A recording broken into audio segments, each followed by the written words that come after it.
Good morning, sports racers. It's work week 4. Grab your scissors and a dustpan because knowledge needs to trim.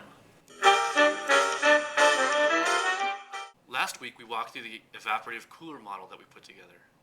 And we started talking about how eliminating or trimming components can help you come up with innovative solutions. I also mentioned in an earlier short course that TRIZ offers you several tools to help you think out of the box. And trimming is your first big tool. If you have all the resources in the world, anyone can accomplish anything. Anyone can be innovative, right? Engineering systems, just like living organisms, tend to want to grow.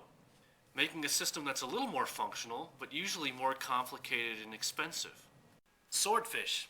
Don't forget that every part you add to a system requires maintenance and costs, which can add up. Trimming, coupled with the functional model, helps direct your thinking. Swordfish. Are the new viewers gone yet? Last week I asked you guys to play a game. You like games, right? I asked you to remove any component from the evaporative cooler system and tell me what good things happen and, more importantly, what bad things happen.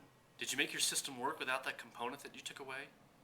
And if so, can you trim other components from the system? How'd you do? That's great. Keep up the good work, and here's a gold star for you. So did you have any trouble trying to figure out which component to trim first? Luckily, functional analysis provides some direction on what components to trim first. You remember the value function, right? You can graph the functionality of each component against its problems and cost. Components with high functionality and low cost are considered good, while components with low functionality and high cost are considered bad. The goal is to see if we can improve those lower performing or high cost components to make them more functional. But start thinking about how to trim these components first. If we do that for our cooler model components, we end up with this type of graph. And it suggests that we should think about how to trim the float, pads, and pump, if possible, to make our system more functional. Of course, TRIZ provides you with some rules to help you with trimming. Rules, rules, and more rules.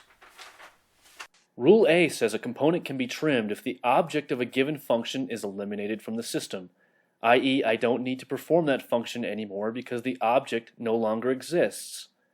Rule B says a component can be trimmed if the object of the function performs the function all by itself.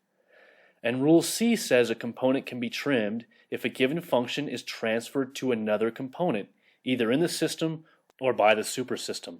Swordfish. And now for the fun part, your new homework assignment. With the new suggestions of the 3 components, can you eliminate those components and come up with a new system? Good. First person to email me their model and send me some solutions will get a book from me, free. Hey, what's the matter? You don't understand English? You can't come in here unless you say swordfish. Now, I'll give you one more guess. Swordfish. Swordfish. I think I got it. Is it swordfish? That's it, you guess it. Pretty good, huh? Fine, you guessed it. What do you want? I want to come in. What's the password? Oh, you're no fool of me. Swordfish. No, I got tired of that. I changed it.